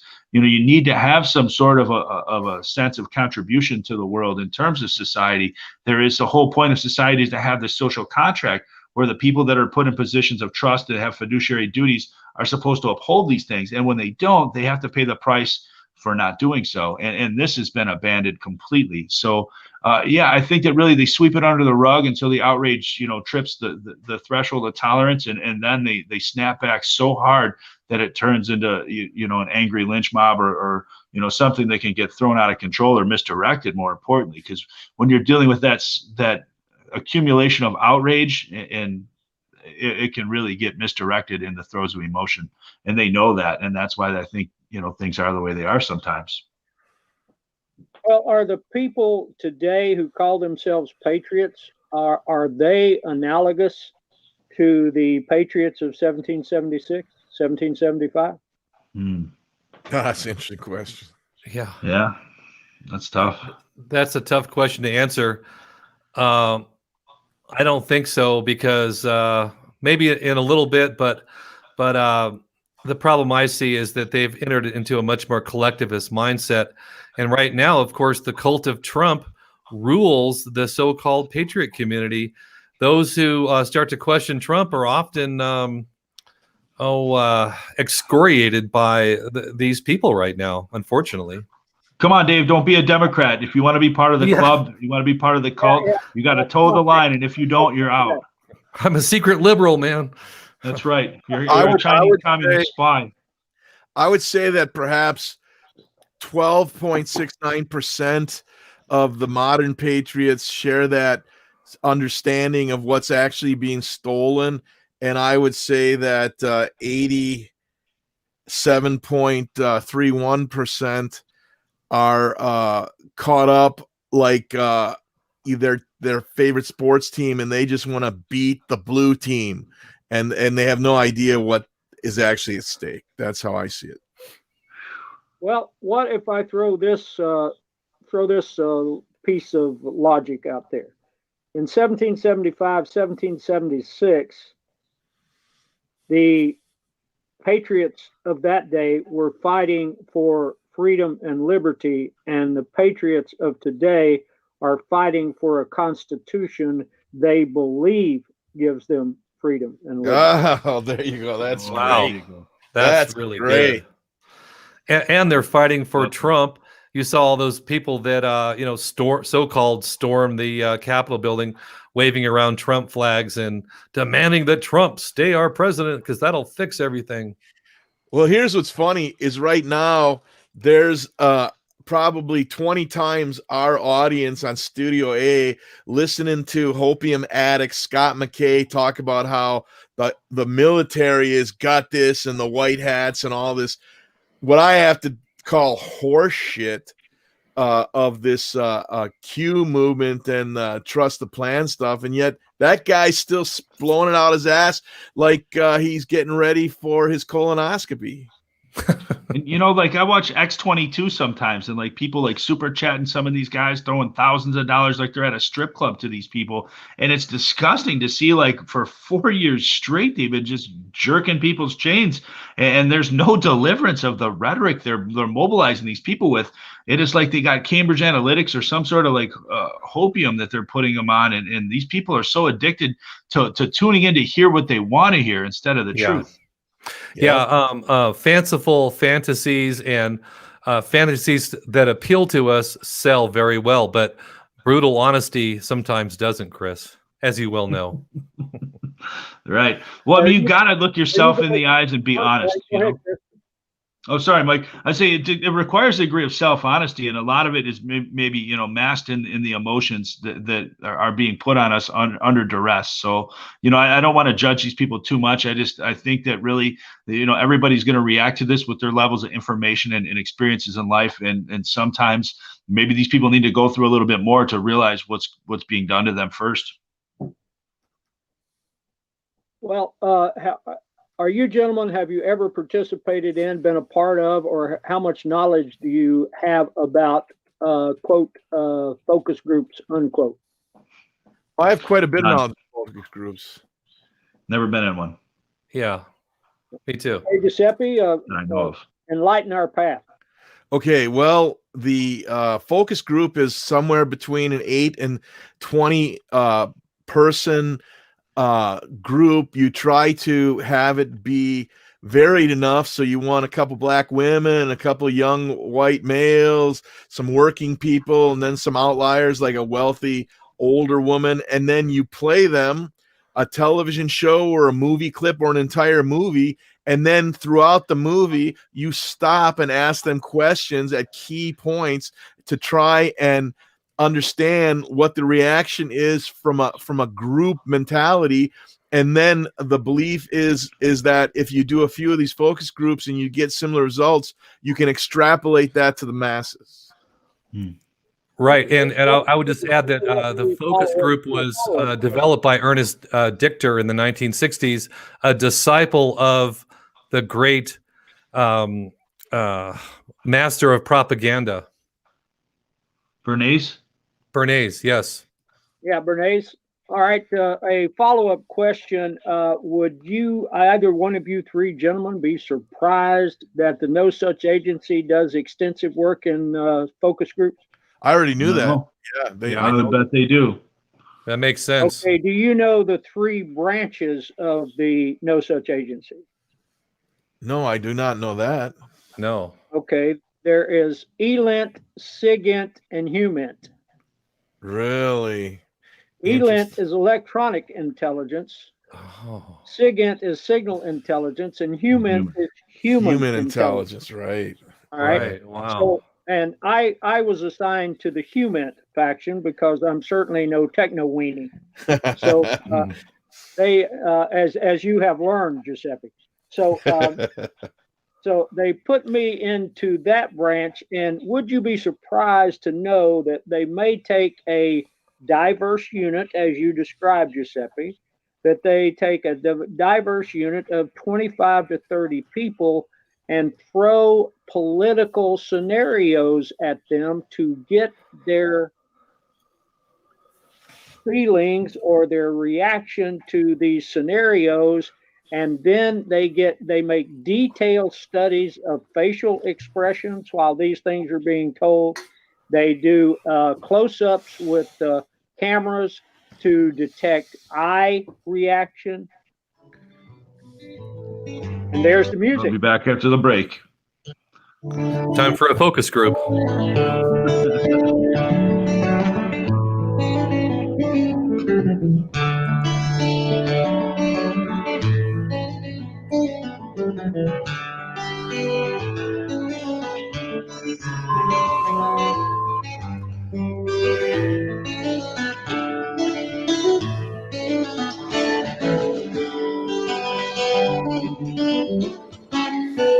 Listen to Revolution Radio at freedomslips.com. We'll be right back after this message.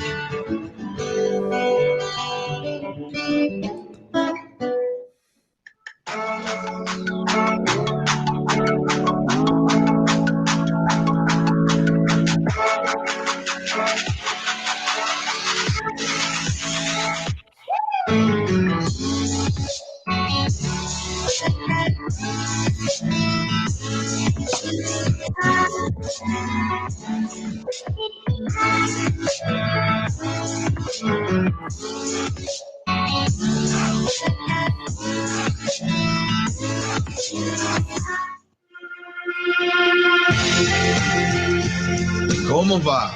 This is Giuseppe from the District of Criminals.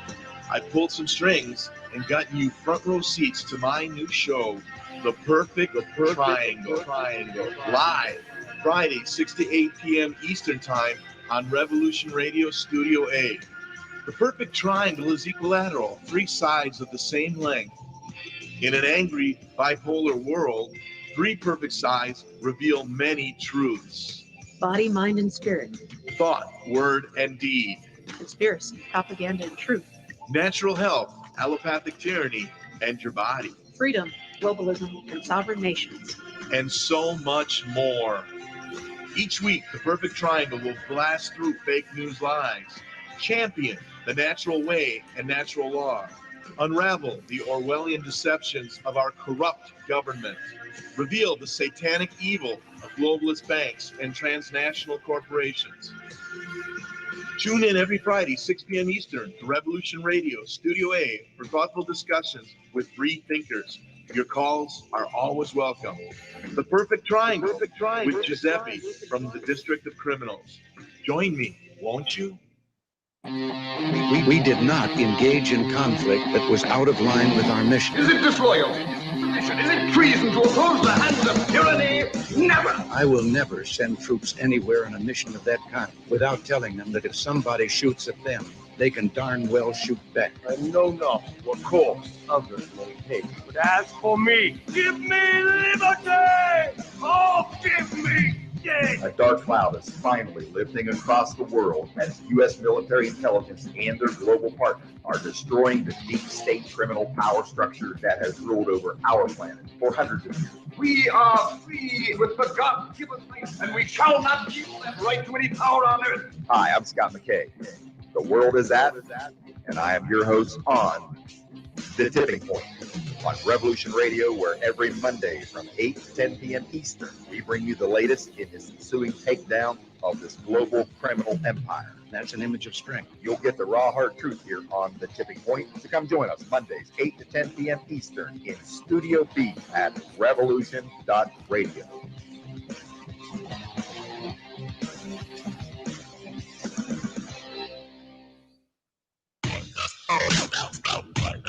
Thank you for listening to Revolution Radio, freedomslips.com, the #1 listener-supported radio station on the internet. Please help support this station so this battle can continue forward. Revolution Radio!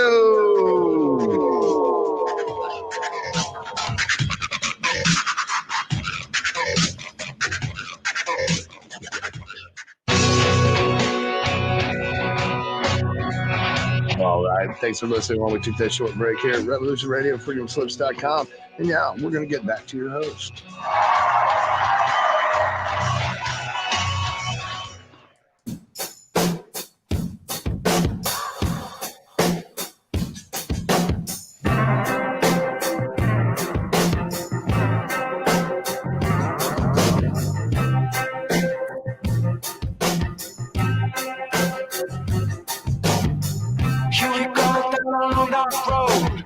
Same place where we used to go, and the words get stuck on the tip of my tongue, feeling cut off from everyone. Oh.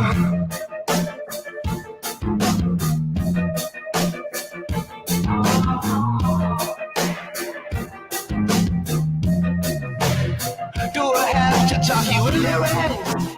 Do we have to make sense of it?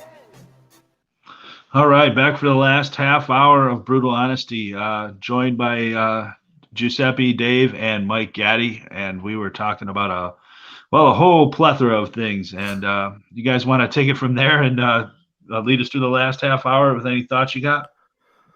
Giuseppe, you go first. Well, I was just utterly fascinated by Mike sharing the focus group reveal for the No Such Agency. I'd like to keep going with that. Yeah. Without question, I'm fine with that too. Mike, you want to take it? Sure. One of the things that was done after the focus group with, as I said, cameras zoomed in on the people in the group, and there are also secret microphones throughout the viewing area to where you get not only what the people might respond publicly, but what they're saying to each other during breaks and and then a lot of this, especially the facial tapes and what have you, is turned over to a group of psychologists and psychiatrists, and they go through this, and then they publish, there is an extensive report done on each focus group. And it becomes quite interesting as you begin to understand what that talking plastic head on CNN needs to say every night. And what, the people, even on Fox News and all the others, exactly how do they need to word these things to get the greatest reception from the largest majority of the American public. Wow. And, the first application of the focus group that I'm aware of was for Betty Crocker cakes. And they found that, the cake mix, right? And they found that women felt guilty about using a cake mix back then. This is in the 1950s.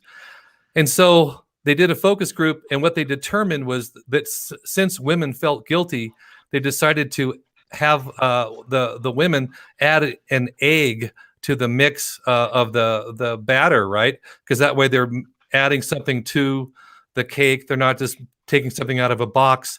And of course, they're symbolically adding their own egg to the cake. And that, as far as I know, was the first use of the focus group. Wow.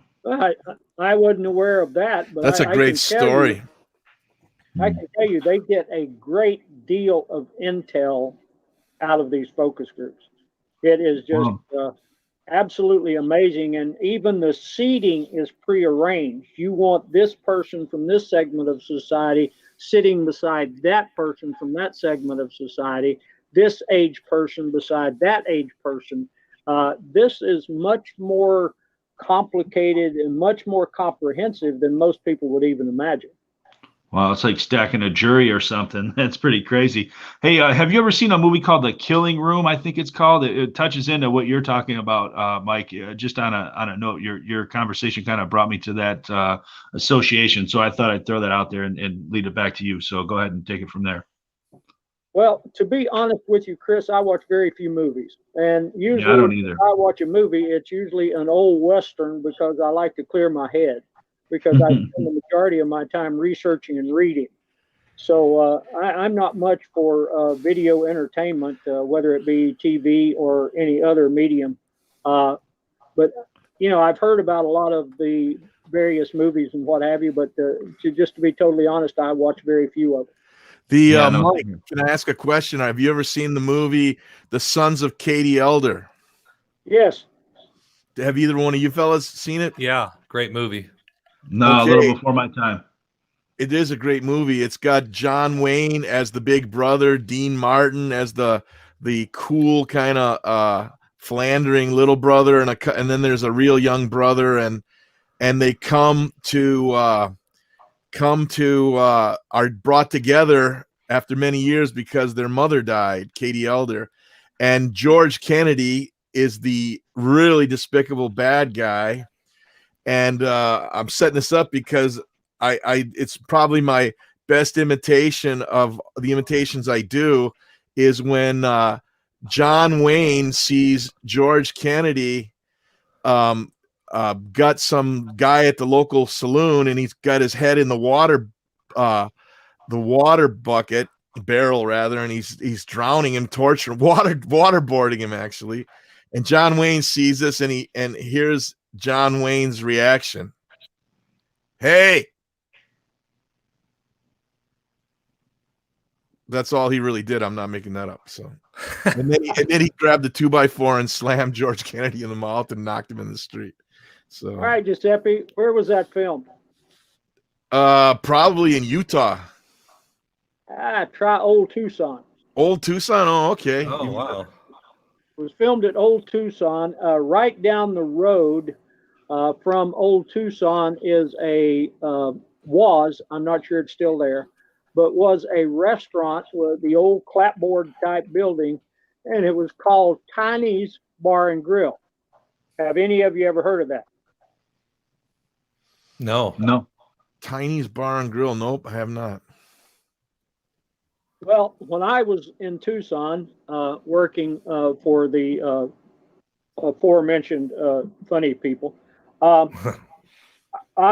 like to go into Tiny's, and I found out that Tiny, the guy who owned Tiny's, was quite huge, and so I guess that was the name that they got from Tiny's.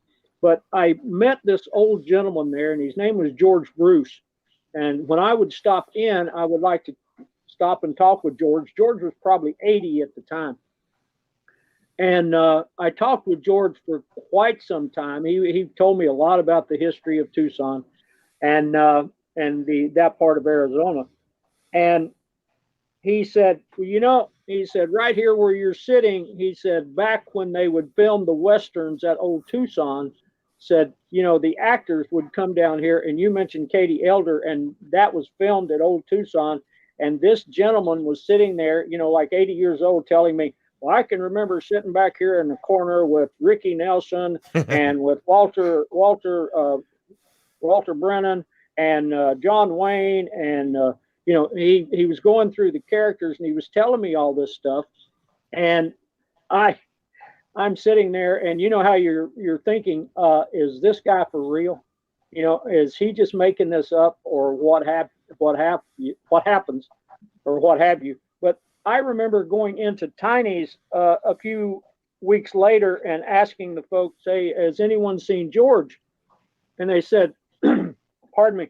They said, "Well, George is in the hospital. George's not doing well." And I really liked the old man, so I found out what hospital he was in Tucson, and I went by to visit him.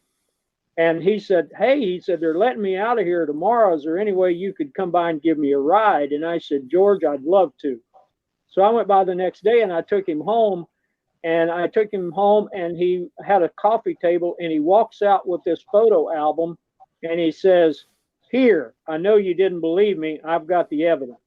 And he had a lot of pictures of him sitting with Dean Martin, and the other Ricky Nelson, Walter Brennan. I was trying to think of some of the other actors that was in The Son of Katie Elder, and some of the other westerns. And they were all sitting there with the table full of pitchers of beer and what have you.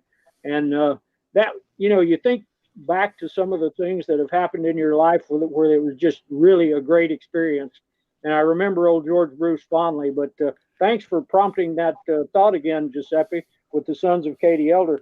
But one thing I would like to add, guys, before we run out of time, I felt bad today with our terrible connection and everything that we had. It was a real effort just to try to struggle through that. But one of the things that bothered me more than anything else was the fact we really didn't get to talk to Andrew. And I hope that at some time we can have a platform. And I was thinking later, I didn't want to ask him because, all of our reception was so bad and we were garbled and choppy and all the other stuff. I really wanted Andrew to get into the vaccine studies that had taken place in Australia, because he has a hell of a story about, the HIV positive testing and a lot of other stuff. And Andrew is a wealth of knowledge. And I just hope that at some time we can get him on a platform where we've got clear reception like we do now, where we can let the gentleman talk, because it would be well worth the time. Well, if he has a laptop with a camera, we could give him the StreamYard link and he could come in that way. I mean, that's a pretty solid. We'll have to ask him. Well, yeah, I'll talk to him about that. And he's on Skype. We can hook you up. You guys can communicate. It would be absolutely fantastic to have, because right after Sandy Hook, or Sandy Hoax as I called it, right after Sandy Hook happened, I got about a 20-page dissertation from Andrew where he took that whole thing apart and proved it to be a fraud, which is the same thing he did with the Port Arthur shooting. And he knew about one shooting that took place in Scotland someplace. He is just an expert on these false flag shooting events. And I would really like to see that developed at some point. Oh, definitely.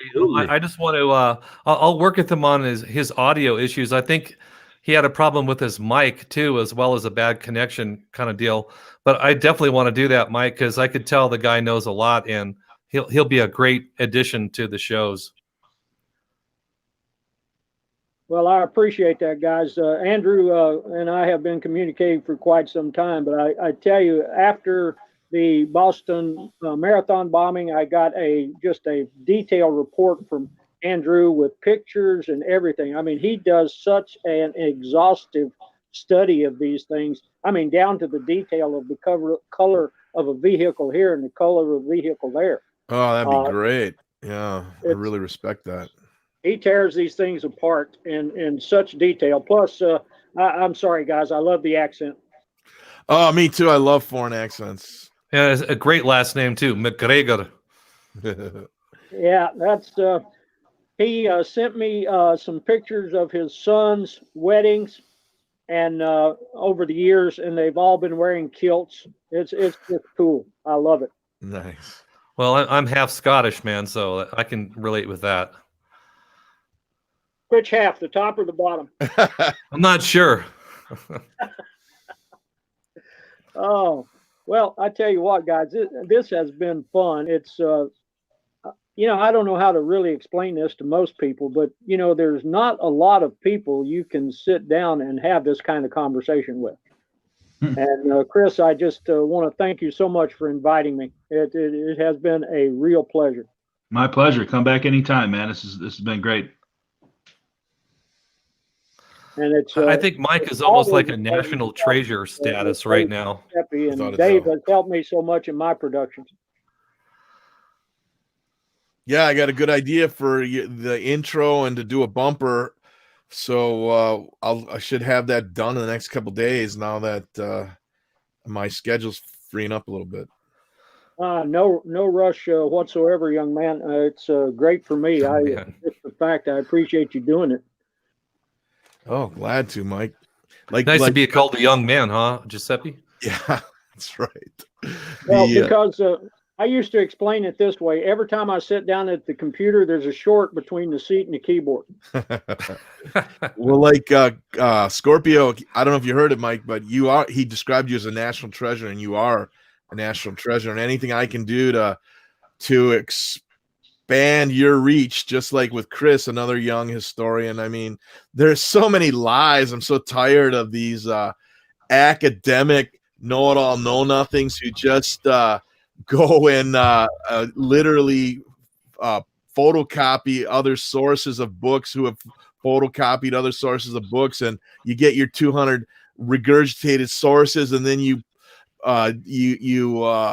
present your PhD, and boom, you're a PhD, right? And it's just the same assembly line of these arrogant know-nothings. And so when I come across people who do original source research and actually have an open mind to it all, man, what national treasures. Oh, guys, you're stretching it a bit there, but I appreciate the sentiment. It's really, to look at all of these sources, but like you said, you're fighting academia. And Chris, you and I mentioned today, we talked about the Reese Commission, and we talked about Norman Dodd. And do you remember Norman Dodd when he was talking with the guy from the Ford Foundation, and the guy explained to him how they originally set out, went into the colleges to try to hire professors to teach revisionist history in 1911, 1910, and a lot of the professors told them to take a hike. They wouldn't do it. So then they started finding some of the brightest students and took them to Britain and put them through a crash course there and gave them PhDs, brought them back and used their influence and their money to plant them strategically in the Ivy League schools first. And they knew the trickle-down effect. If so-and-so, a PhD from Harvard, says that this is history, before long, everybody's teaching it. Right. Yeah, no doubt. That was that part of the Reese Commission was and Reese grew up not too far from where I was born and reared. Interesting. Well, it's incredible too how all the commissions we have now are just faint efforts to make it appear as though they're doing something, just like we saw with this bogus attempt to we're going to stop the certification of the vote. Yeah, we're going to do it. And then, of course, they had the cover of this siege on the Capitol to, as cover for not really trying to do this. And it was all just an act anyway. So, we're supposed to believe that the chief executive officer of the largest, most mightiest military on earth can be censored off by Twitter, and that would be like the you know what I mean? And that's it for him, and he's just done. And you know what I mean? This is such a joke. I mean, and it just I'm sick. I have too much love for these people that are buying into this on either side to let them go through with this. If they don't have the respect for themselves to see through this, maybe you can send them towards some sort of senses. I don't know. Is it time for an intervention, Chris? It almost is. It's I don't know what to say to these people. It's they need a 12-step program. Yeah. The 5 stages of grief. It's nuts. Mike, what do you think? Oh, absolutely. You made such a great statement there. I look at folks, and you feel for them. It's not a disdain. It's not a hate. It's not that emotion when you look at these people who just refuse to accept the truth. It's sad. It's very sad when you see someone, like the person who sent something out today that a friend of mine sent and said, "Can you believe they're still saying this?" And here was the person with the, had been a Q follower and says, "Well, we finally got them right where we want them. All of this was done purposely, and now Trump will, before the inauguration, Trump is going to declare martial law." And then he's going to arrest all of these Democrats, and they'll all be tried with a military tribunal. Or those this is zap us all with warp necessary. speed. I'm sorry. Go ahead. Oh, sorry, man. I was just saying, or those zap us all with warp speed instead. Yes. It's the thing that bothers me about that, and I talked with a friend in Arkansas about that today. The thing that really troubles me about that is that the people would accept that. Right. I don't know. I think there's a lot of people that wouldn't. Tribunals, and we've got a Supreme Court decision, Ex parte Milligan, that says you cannot have a military tribunal when the civil courts are in action.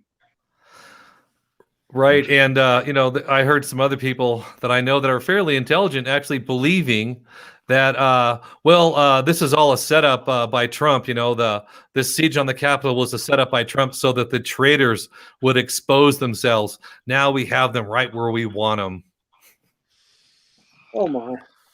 Well, like he's going to step aside and abandon the presidential seal and put the White House podium up and go through with this elaborate 10-month ruse of watching 50 million people run out of their homes, 100 million people out of their businesses or whatever, their jobs. I mean, this is crazy to think that this is going on. And it's like Stockholm syndrome or even worse. I don't know I don't even know what to call it. This is going to be studied for centuries. Oh, yeah, unfortunately it is. And, I don't know how you gentlemen feel about it, but it feels kind of funny to be living this kind of history. Yeah. Well, it's also scripted and really not based on reality. It's all based on people's perception, not reality. And the power these guys have is all power that we give them through like these illusions or these imaginations or these fears or whatever. So that's the one thing that people really got to understand. I think we are living in the John Carpenter classic 1980 late 80s movies. They live. That is really what's going on. And Rowdy Roddy Piper and the black dude who had what was the longest ball in any movie I can ever remember. And I think that's it. The messaging, the subliminal messaging, we haven't even ever touched on that. That's constantly being done. And David Icke did a great job in hit one of his earlier books about breaking down all the subliminal symbology and like every corporate logo, and when you put a mirror to these logos, what it actually tells you, because the subconscious brain works that way and constantly inverts things and all that. It's have you studied that at all, Mike? Oh yes, you're going right back into my bailiwick again there, my friend. Nice. And one of the agencies that we don't mention that should be, we could probably do a show on this. I would love to do a show on DARPA. Oh, nice. Yeah. Let's do it. Because they are, you look at so many things that happen. DARPA, their headquarters is at Virginia Tech. Pardon me. And we have a massive shooting at Virginia Tech, right? Right. A couple times. At the same time that Virginia Tech at DARPA is developing a mind control helmet for the military. Right. And then we end up with a massive shooting at Fort Hood, Texas in 2009. That the shooter was Major Hassan, and Major Hassan had just transferred from where? DARPA? Yep. Yeah, okay. Coincidence, Mike. Oh, yes, absolutely. But, DARPA would be a great subject, guys. There's so many subjects out there we could really dissect. Yeah, let's do that for sure. Count me in on that. That sounds interesting. I could always dig into that a little bit, and always love to hear what others got to say about it. And we really do have to kind of put our minds together, not only to uncover the truth, but to figure out what to do next once we get that uncovered. So, wow, this is quite a process we're unpacking here. And like you say, it's almost surreal to be alive right now. And I think there's a good reason why we all are. And I think we're here to do what we're doing. And I'm glad you guys are fighting a good fight, and you're out there, at least humble enough to share your minds, your lives, your experiences, your thoughts, your wisdom. And, I'm sure people will remember that, and hopefully in a good way. Well, thank you, Chris. Appreciate that. And it's a definite pleasure to be with you three gentlemen as we dissect these issues. And, thanks a lot for allowing me to be a part of it. Yeah, my pleasure. An honor, man. Yeah, good stuff. Good stuff. Guys, we got any thoughts to close it up here? We got about 2 minutes. Oh, I'd just say that this was a real meeting of the minds. Excellent interview with Mike, Chris, and I really enjoyed listening to it. Good work. Yeah, good stuff. Thanks. Giuseppe? Well, I think between all of our shows, Perfect Triangle Friday, Mike Gaddy, Rebel Madman Friday and Sunday, Scorpio Saturday and Wednesday, Chris Saturday, we're doing what we can to try and wake some people up, and we shall continue. And it's saved my marriage, because I was constantly ranting to my wife about this stuff, and it's like, I can't hear this. It's gonna mess up my clearance. And so now I have a tribe of brothers and sisters, and it's a good thing. It is. Mike, you got anything? I feel fortunate and I feel blessed. Thank you, Yes, gentlemen. me too. Yeah, my pleasure. Good stuff. All right. Well, thanks everybody for tuning in to Brutal Honesty this week. And well, maybe we can even schedule it next week to try to take it up from here and go into some other realms that maybe most people are really not diving into. And hopefully we can bring not only some interesting thoughts, but the truth to people. And this is really it. It's a constant struggle to not only bear witness to what's happening to us, but to finding the truth. And we owe that respect not only to ourselves, but to each other, to fight the good fight. And it does take a lot of self-honesty to look this thing and look yourself in the face, more importantly, and understand or realize or determine what kind of person you are and how you're going to react to this, whether you're going to take this or whether you're going to fight this with everything you got. So one way or another, a war has been declared upon us. It's up to us to determine whether we want to fight this or want to, which way we want to go out, because ultimately, either we win this thing or we lose. And that's where it's at. Thanks for the honesty. Appreciate you guys. Thanks everyone. Mike. Next week. Appreciate it, guys. Okay, we're off of we should. Mike Gaddy is a national treasure, Scorpio. You're exactly right. And so is Chris Weinert, a man who's so brutally honest. Every time he goes by a mirror, he stops and bitches at himself. Yeah, I tell you, if you only knew, man, if you only knew. I'm pretty hard on myself. There's no joke, but yeah, I'm right there with you. So. Yeah, it's all good though, man. That's really how you push it farther though, man. You really, you got to push yourself too. Yeah, right. That's absolutely right. Yeah, it takes the patience of a saint and a lot of fortitude to really look this thing in the eye and stare into the abyss and not let it come back onto you too. So it really takes a strong constitution, to face these things. So, I'm glad that there's others out there fighting a good fight, and we're not facing this alone. Well, right. It does take a strong constitution, and it takes, a sense of not being willing to believe in, fantasies that are appealing to us and really look at things for what they are. Because before we do that, how can we possibly know what to do if we don't know where we are right now? And that's the ultimate form of security, Dave, is like you say, is differentiating these things and getting to the root of these things and assessing the moral root of a lot of these situations, because we do get thrust into these situations where we're choosing between the greater or the lesser two evils or the greater goods or things like this. And oftentimes the control opposition dialogue that we follow is a conversation we shouldn't even be having in the first place, but it's the only thing we embrace instead of forging a new conversation, a new alternative. And that's why I'm glad to have you guys and Mike here and everyone else that's been putting the dialogue out there and trying to really kick the tires and walk around this and create and build a better world. Yeah. Well said. Well said. Yeah, All let's right, make well, 2021 the year of solutions. Let's start thinking of solutions. You know, like we know we're figuring out where we are. Let's start figuring out ways to get out of this without where we're submitting going next. to this horrible, horrible reality that they're trying to hoist upon us. Yeah. That's reminds me of like the thing that Wayne Gretzky says, you know, you don't go where the puck was, you go where it's going next.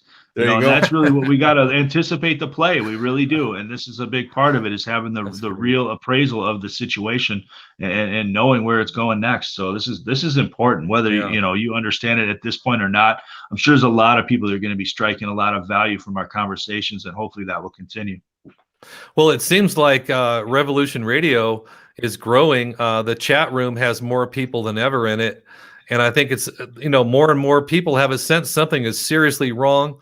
They know they're being lied to by the so-called mainstream media. And I think we got, 80 million people ready to be red-pilled, on a bright note, at least. Right. Good stuff. Well, we got to volunteer some more of our time, I guess, huh? Well, we're going to try and fix that soon as well and get some donations, because nothing is free in London, and neither is it free anywhere. So yeah, and actually people want to keep us in the game, so we'll figure it out and get that Patreon thing rolling.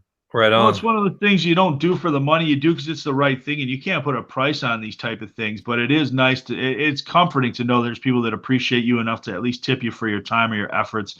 You know, because we are definitely walking a gauntlet here and putting a lot of time and effort in for absolutely a volunteer basis, and that's fine. But arguably speaking, you know, we do need help, we do need support. You know, most of us are really running the gauntlet to do this every day. So.